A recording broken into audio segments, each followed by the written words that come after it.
Hello, hello, and welcome to episode 419 of Prog Review. And today I'm talking about Hambledon Hill by Gordon Haskell. What I've inadvertently done is I've started some sort of look at the careers of various King Crimson alumni, because we did Tone 11 the other day and Adrian Ballou. So I thought, why not Gordon Haskell while we're at it? Now this album, this is an album. This is actually a promo copy. I've actually got the PR company, 17th of September 1990, printed on this. I don't know how many solo albums he's had out. Maybe about his third or fourth or fifth or sixth. So I don't know. There's no Wikipedia entry to back it up. But yeah, I remember buying this. I remember buying this in 1991, I think it was, or 1991, 92-ish. Yeah, it would have been 91, possibly 94. No, it would have been 91 or 92. Couldn't have been 94. From the second record shop in Wood Street in Walthamstow. I was digging as you do, digging the vinyl, digging the crates. And this was out the back. I found this copy out the back, and it was I can tell you, because they've got the imprint, because it was £3 and it was £2.50, and I got it for £1. I got it for £1, and I knew, because it had Gordon Haskell. I knew Gordon Haskell because of Lizard and everything. I thought, wow, okay, I'll have that for £1, and I took it home. And I played it, and I kind of fell in love with it. It's nice when you get an album for £1, and it's not necessarily something that you would normally buy or music you would normally like, but it kind of chimes with you. What can I say? It's not prog. It's no way. Well, maybe one of the tracks is a little bit proggy, but it's a very soulful record, very genteel, folky. Well, I'm trying to think of the words to describe it. It opens with the track Hambledon Hill, the title track. It's a place in Dorset. It's a fort or somewhere, I think, in Dorset, and it's a very, like I say, very calm, very genteel track, and swirly, and again, it's very evocative of being on Hambledon Hill. And there's a real melancholia running through the album. Maybe it's just Gordon Haskell's voice, I don't know, but it's not a happy album, but it's not a sad album either. It's just kind of just a little bit sad, a bit droopy. This is followed by Walking in the Wilderness, which is a good fun. Almost Certainly is a nice track. The Right Time is a bit, a bit more, a bit funkier. The Other Side again is it's a bit sad. It's one of those albums that you play at the end of the evening. It's a real wind down album. Mumbo Jumbo's okay, but track 7 on side 2, Pelican Pie, it's just great. It's part nursery rhyme, part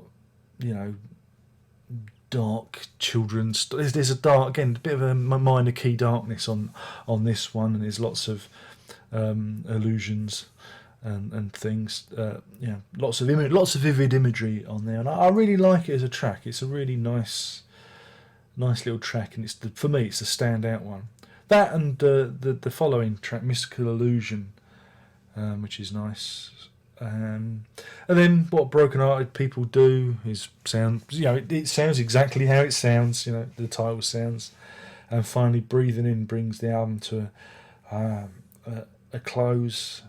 And like I say, it's it's not, if you're coming here expecting Lizard or anything like that, this is Gordon Haskell, the songwriter, you know, like I say, it's got a bluesy, soulful, folky kind of feel to it, and yeah, it's a real shame because what happened, from what I've read, is the moment this was released, the company distributing it went bankrupt, and that's probably why this ended up in the bargain bin, and that's a real shame because it's it's a good, solid album. It's it is what it is, and reading the Wikipedia entry for it, it was actually it got quite a bit of UK radio play on the likes of Radio 2 and things like that. I think it was held in high regard by various DJs, and it's a shame. It's a shame that he didn't get the album out there. It was later reissued by Voiceprint. You can get the CD and whatnot. I don't know if it's still out. I don't know. I don't even know. I don't know where you can get it now. It's, but yeah, I mean, it's interesting because you got. There's a real Dorset theme running through it. Tony Arnold engineered it and played slide guitar. And Tony Arnold worked on the early '80s King Crimson stuff with Fripp. You've also got Paul Beavis on drums. Now, Paul Beavis worked with on the Bewitched album, Andy Summers, Robert Fripp. Also worked with Toyah on Ophelia's Shadow. And also, of course, Kneeling at the Shrine by Sunday All Over the World. So yeah, there's a few King Crimson connections to the record. But again, if you fancy something a bit mellow, something a bit gentle, or if you just want to explore Gordon Haskell's career, because he's had a few albums out, and some are more interesting than others. This is one of the more interesting ones, I think. That, and was it It Is and It Isn't, Sailing My Boat as well. Those are the early ones. But yeah, it's it also takes me back. When I put it on, it takes me back to a time, like I said, going record collecting and having a look around and that, and being younger and finding interesting things. Nowadays, you just go on the net and click. But yeah, so a very good record. Purely for me, for nostalgia, from being a nostalgic old git, it's good for that. But yeah, do try and check it out. I'm sure someone's uploaded the whole thing on YouTube. But it's out there, and I think it deserves. Some of it deserves this, and some of it can be a little bit dull. In terms of a rating, I'm going to give this 3 Pelican Pies out of 5. That's 3 Pelican Pies out of 5. It's not perfect. It does tend to move at one gear. It is a bit of a downer record, but it scores highly for Pelican Pie, which I just love that song. I must do a cover of it one day. It's a modern day nursery rhyme, I believe, and I just think it's really good. And then we're going to wind it up. My name is Darren Lock. I've been talking about Gordon Haskell's album Hambledon Hill, released way back in 1990. Well, according to this, 17th of September 1990. Actually, no, because it's printed this time. I have to look at the Wikipedia. You see? £1. £1. There you go. Thanks again. Don't forget, social medias. We've got the Facebooks and the Twitters and the Google Pluses. I'm on there. You can commune with me via the social media. That's where I post all the naked pictures of myself. Obviously. There's also Patreon, and that's patreon.com/lock. And if you give me money via Patreon, I let you tell me what to review. Isn't that cool? For $5, you can call the shots.